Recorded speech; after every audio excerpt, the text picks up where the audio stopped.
తెలంగాణలో సవరించిన భూముల మార్కెట్ విలువలు నేటి నుంచి అధికారికంగా అమల్లోకి వచ్చాయి. ఆయా ప్రాంతాలను బట్టి 50 నుండి 100% వరకు పెరిగింది భూముల రేట్.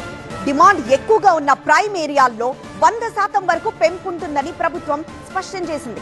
ఎకరాకు కనిష్టంగా 2,75,000, గరిష్టంగా 35 కోట్ల రూపాయలు పెంపు వర్తించనుంది.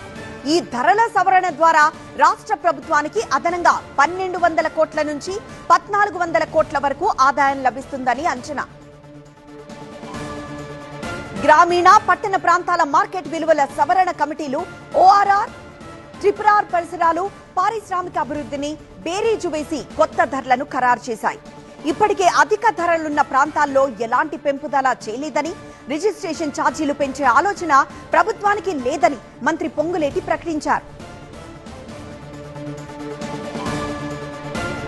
వాస్తవ మార్కెట్ ధరకు ప్రభుత్వ విలువలకు మధ్య ఉన్న భారీ వ్యత్యాసాన్ని సరిదిద్ది భూ లావాదేవీల్లో పారదర్శకతను పెంచడమే తమ ప్రభుత్వ ప్రధాన లక్ష్యమని చెప్పారు.